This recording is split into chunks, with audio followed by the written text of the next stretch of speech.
I have a confession to make to everybody. I became something that I promised myself I would never become. A J.R.R. Tolkien nerd. So, I don't know how many people here are familiar, even, you know, the author, J.R.R. Tolkien, The Lord of the Rings. I remember I grew up reading Tolkien. So from like the 5th grade onward, I was reading his books. And I actually, there was a period where I think every year I read The Lord of the Rings, like once a year. It was just something I would do. It's like, you know, it's been a while, better read The Lord of the Rings again.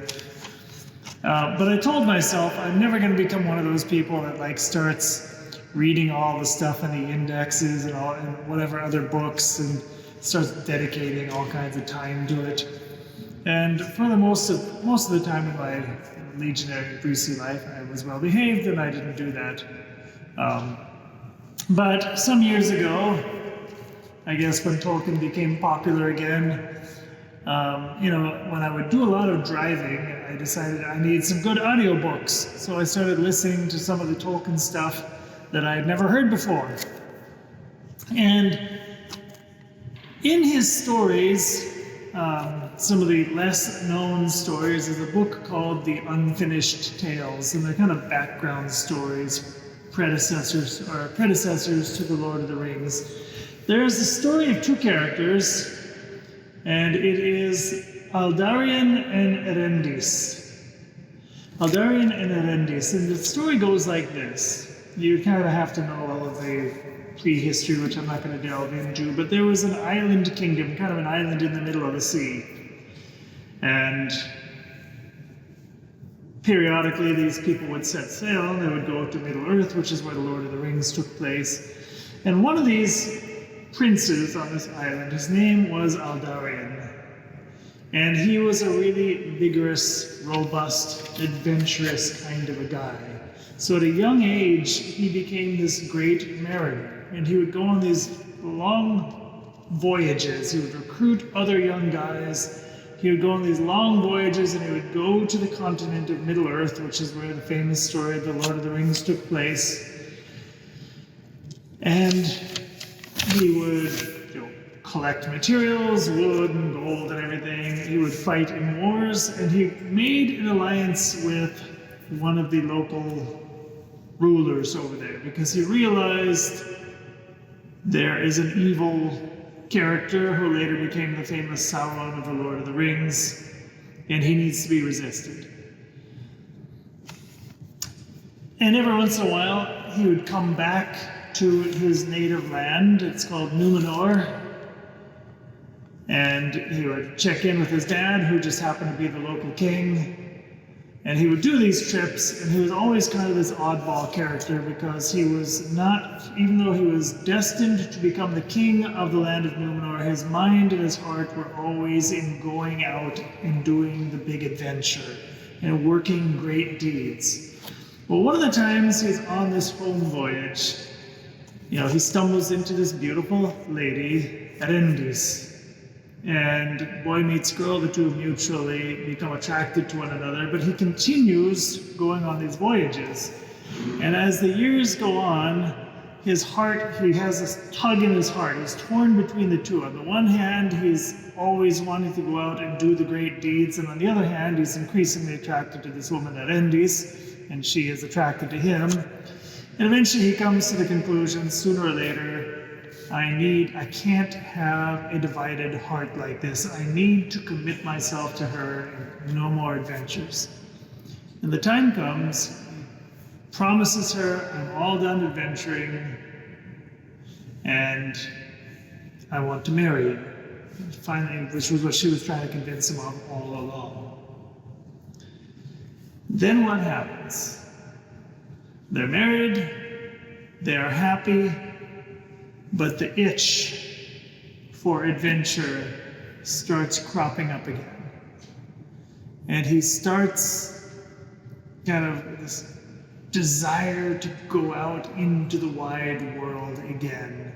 And especially because he realizes there's a mission that is calling for me that is out there. There is this evil lord and I need to help deal with him too. And he starts going on voyages again. And of course, when you're on a long distance voyage, they didn't have cell phones in the story, there was no way of communication. And he would come back, and he would find tension in the household. And it was a constant cause of dispute. So he would come back, his wife would be telling him, "You've been gone way too long, and we can't continue to live like this. We have a family now." "I know, but..." And he would later on go out on another one of these, and he would come back, and his wife would be, they would say, "We can't keep going on like this. This is not good for our marriage. This is not good for our family." Finally, he says, as the last trip, he says, "Okay, there's something I really need to do over there. An important job," and legitimately he had important things to do. He goes back to Middle Earth for one last haul, and he gets held up. And he gets held up, a year goes by, another year goes by, another year goes by, another year goes by. And when he comes back, he meets his wife, and she has gone completely cold. She's furious with him, and she's just gone completely cold. Every one of her answers is curt, two-word responses. He lives in one house, she lives in another. No warmth, no smile, nothing. The child is separated completely from her father. And you say, well, in a certain sense, it's obvious what happened, right? What happened was, by his absence, and by their failure, in a certain sense, to communicate, by his absence, all of the little things of a relationship, all those little interactions of love couldn't take place. And when there's a relationship and we don't have the opportunity to interact that way, love goes cold. And the wife in this story understood he's valuing the wide world out there more than he values me. He's valuing his own plans and projects more than he values the marriage. He's valuing even these great and noble causes more than he's valuing his family and children. And it led to this icy, bitter relationship. There's a marriage counseling couple who probably some of you have heard of. It is John and Julie Gottman. Have any of you heard of Dr. John and Julie Gottman? Just happened to be from Seattle, Washington, but then again, that's not important, right? It happens to be my hometown. But Dr. John and Julie Gottman are marriage counseling professionals, and they have actually created the Gottman Institute. There's a whole Gottman method of marriage counseling and whatnot. But they claim that they can predict by observing the way a couple interacts for 10 minutes. So if they have a sit-down session with you and just say, okay, you two just sit down, talk, interact, whatnot. By watching you guys interact for 10 minutes, they claim to have a 94% accuracy in knowing if your marriage is going to last or not. Imagine that, 10 minutes. 94% chance, I guess they've had hundreds of marriages go through their doors so they can do the numbers, of knowing the chances of survival of your marriage. And what do they base it on? They base it on the little things. And their conclusion was this: in any relationship between a husband and a wife, and really any human relationship for that matter, there's a whole series of little interactions. Little interactions can be something as small as a glance, a smile, a touch, whatever. We're not talking about big things. But it says in any of these marriages, there needs to be a 5-to-1 ratio between what he calls basically positive interactions and negative interactions. At least a 5-to-1 ratio, good to bad. And again, what are some of the examples then of a positive interaction? It's a smile. It's a touch, holding the hand or touching the arm or something like that. It could be a quick hug. It could be just, in the middle of a conversation, kind of looking at each other and giggling a little bit. It could be something as simple as paying attention. This is a big one. You come home from work and your spouse is trying to tell you something and you're tired. Do you stop? Okay, I'm causing fights here. Do you stop what you're doing or thinking about or whatever and pay attention? Are you capable of establishing eye contact, especially when your spouse is talking to you and there's something that, if they're bothering you and they're emotional about something, it's probably important to them. Am I able to look them in the eye? These are what are considered to be positive signs of interactions, if you want. Does that mean that everything is always going to be happy-go-lucky? No, you can have arguments, discussions. It's inevitable in a marriage. There's always going to be conversations that need to be had. And maybe when you come home, your spouse will have one of those conversations waiting for you. But there's a big difference between when your spouse slaps something on you and says, you know what, the other day you promised me you were going to do X, Y, and Z, and 3 days have passed and none of this has happened, and whatever. There's a big difference between looking them in the eye, honey, I'm sorry I wasn't able to get around to it, or I'm sorry, and paying attention and showing that feedback, or just ignoring it. The negatives, which leads into what are some of the negative ways that we can interact then? Well, doctors John and Julie Gottman, they say it's things like this. You come home and your spouse starts saying something and the eyes start to roll. When you are constantly rolling your eyes every time a certain subject comes up, or maybe even every time your spouse wants to talk to you at all, an eye roll is a sign of disrespect. If you're in a conversation about something serious and there's one of those mocking laughs, or you are mocking the person or making fun, it can be small things, or just the cold shoulder, or just not paying attention. Like you said, I saw when I was talking earlier, I saw one of you pretending to be texting. That was your sign. It's like, honey, we really need to, and you're like, honey, pay attention. Okay, if you're texting, or there's a football game on the TV, and it's like, your spouse wants to talk to you, and you're like,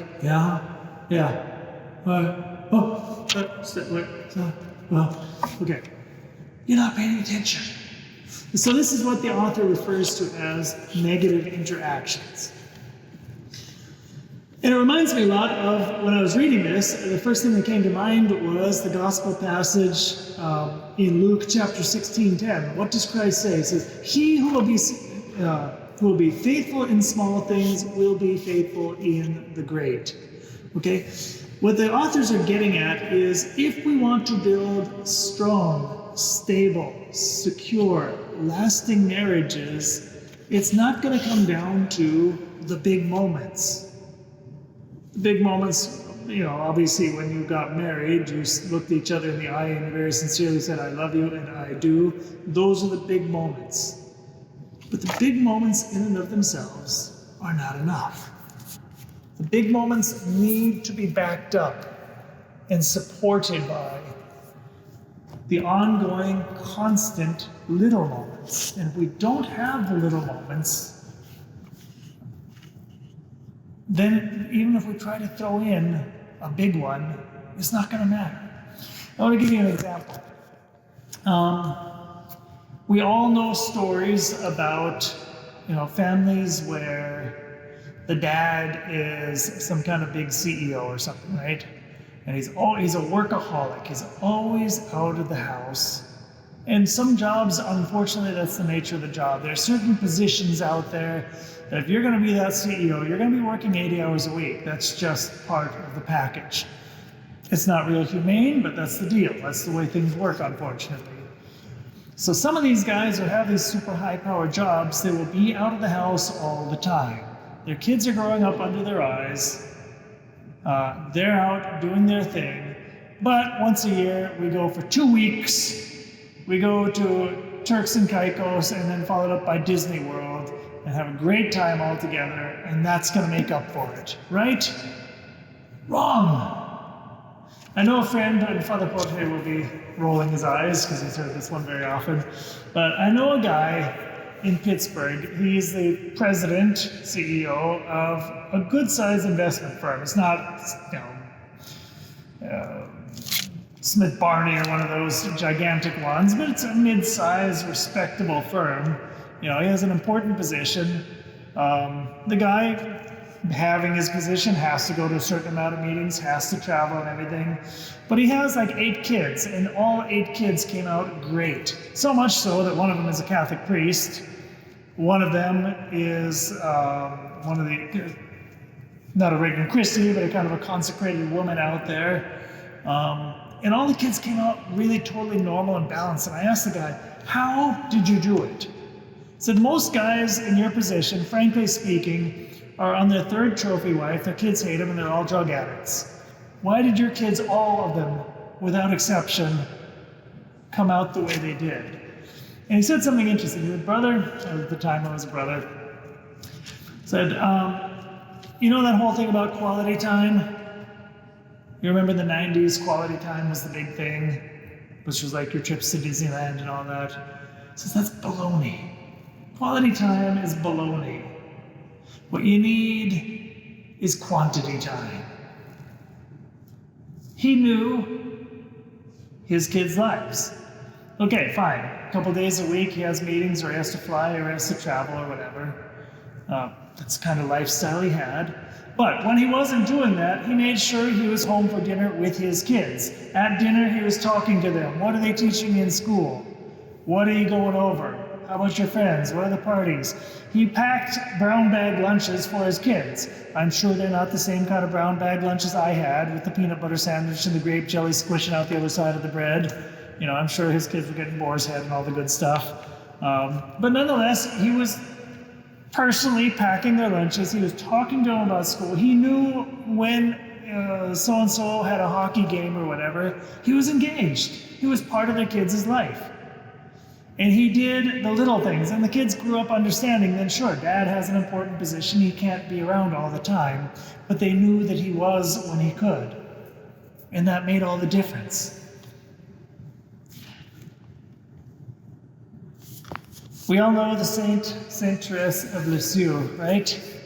She's famous for what she referred to as the little way. She said, she came from the Carmelites. The Carmelites, as a religious order, they had all these high power saints like St. John of the Cross. You know that when you have a name like St. John of the Cross, that you're a heavy-hitting saint, right? St. Teresa of Avila, all these great mystics. Well, St. Therese of Lisieux realized, I can't be one of them. God didn't make me to be one of them. That's not the kind of relationship I have. And she came up with what she calls the little way. Just doing, and actually she's the one that coined the phrase that Mother Teresa got famous for, doing small things with great love. It didn't come from Mother Teresa of Calcutta, it came from St. Therese of Lisieux. And that was her path to holiness, doing small things with great love. She referred to it as casting flowers. And for her, what are the small things? Well, she was a nun in a convent, so she wasn't married. She was married to Jesus, but not in the same way that you are married to your spouse, right? But she said, the way that I'm going to live my life, the way I'm going to express my love to Jesus is in constantly throwing rose petals. And those rose petals were her little daily prayers, her little daily sacrifices, her little daily acts of love.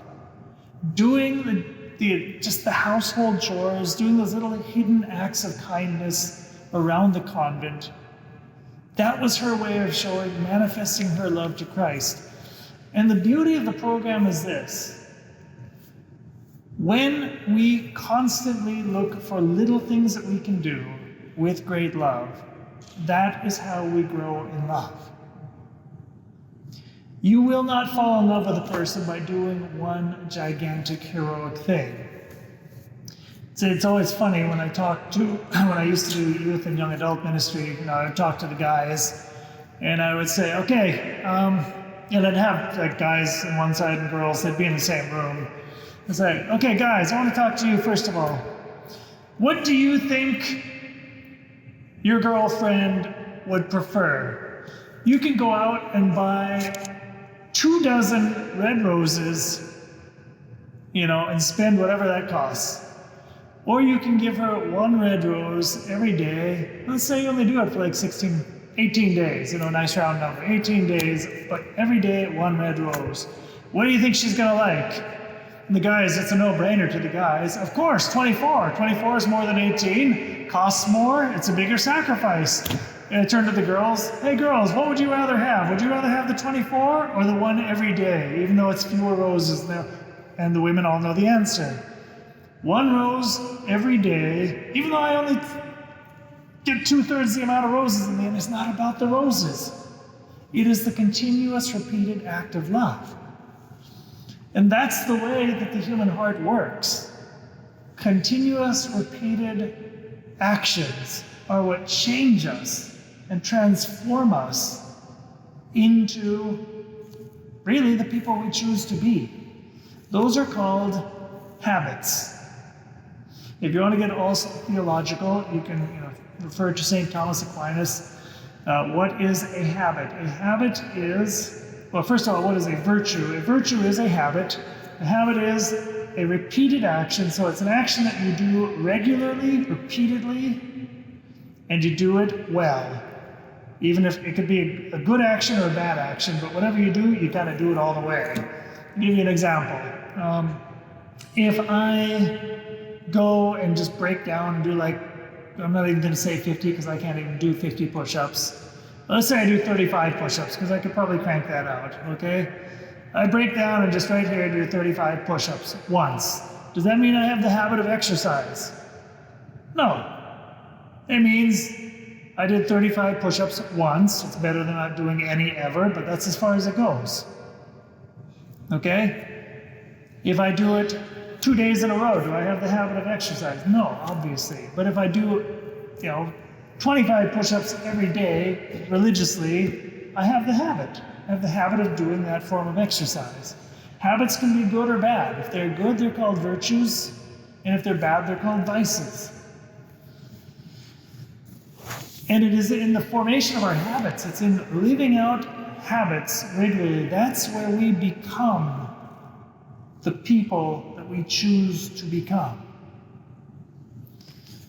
It's interesting, this is a little parentheses I never intended to get into, but Jesus will never condemn anybody to go to hell. And Jesus will never make anybody go to heaven. We choose it. And you say, well, that sounds stupid. Why would you possibly choose to go to hell? Well, you choose to go to hell because if you live a life where you habitually are choosing to be selfish, don't expect that at the last moment of your life you're suddenly miraculously gonna, you know what? I'm just gonna choose to all of a sudden be altruistic and charitable. You've spent your entire life doing the opposite. You've made yourself the kind of person that you're incapable then of choosing love. And the opposite is also true, thanks be to God. If you're a person who habitually chooses to love, you become a loving person. And choosing God and choosing heaven will be the most natural thing under the sun. That is why saints are saints. That's why when you look at old videos of Mother Teresa or John Paul II, you say, oh man, there's something different about these people. Okay.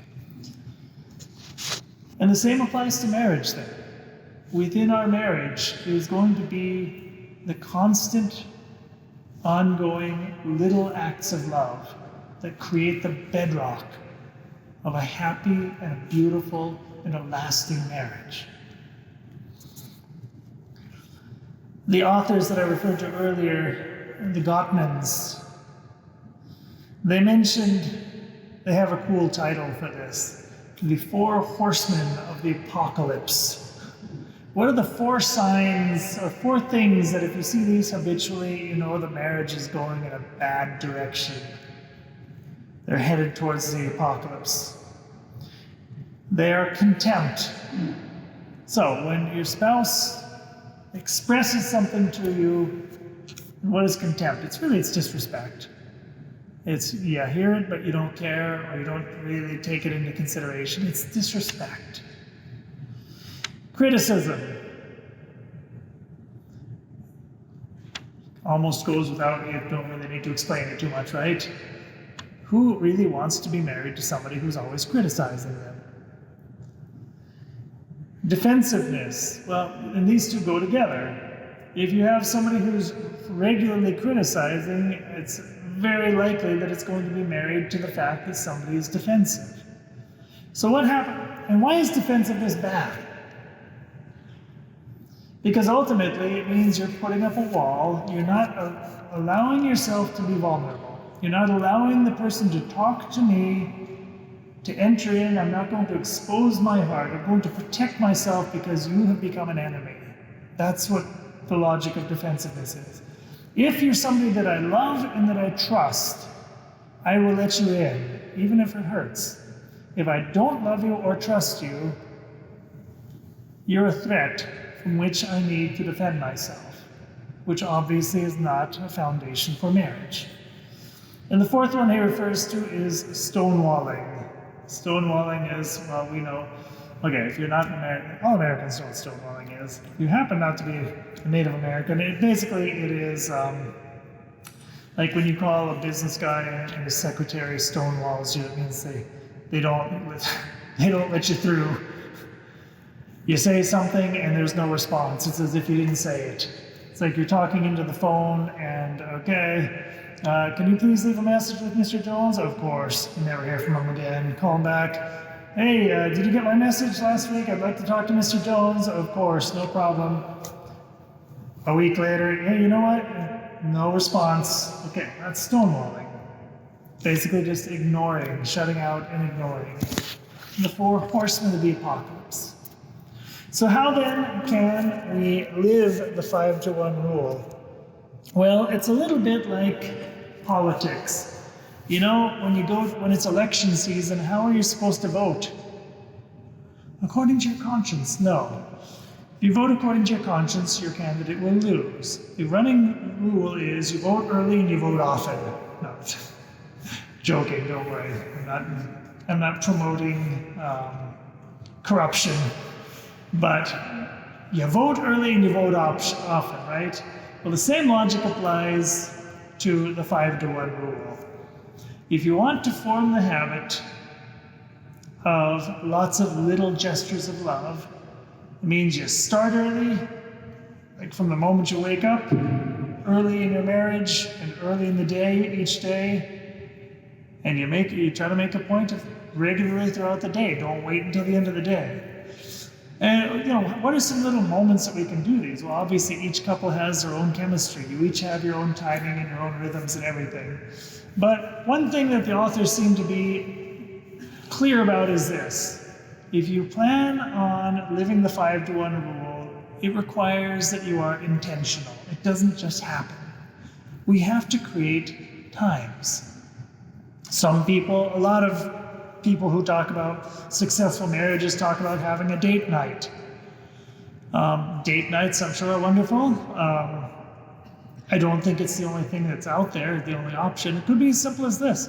Go for a walk regularly. A couple times a week, you go for a walk, and while you're walking, you just talk about the ordinary things of life. Or just make sure that a couple times a week, you have time to see each other for lunch, if you can. The point is to be intentional, to find time to simply do nothing but be with each other and express in a climate that is open to one another, where you're comfortable with one another, where there's no agenda other than simply being with the person that you love.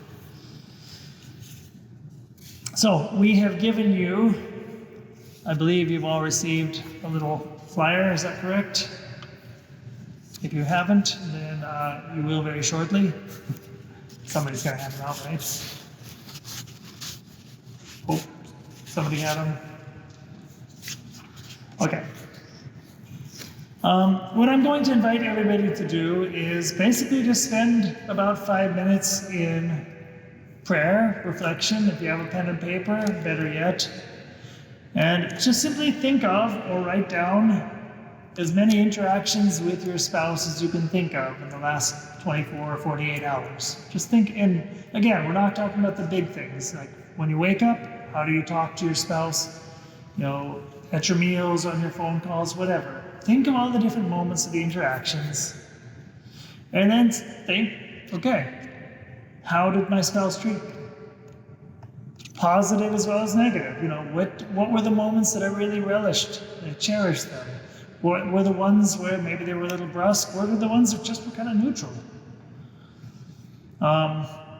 There's a few criteria here. How did your spouse make eye contact, smile, give you a little peck, things along those lines? Did they roll their eyes at you, or just ignore you, or you were trying to talk to them and you're busy, on Twitter or whatever your particular thing is?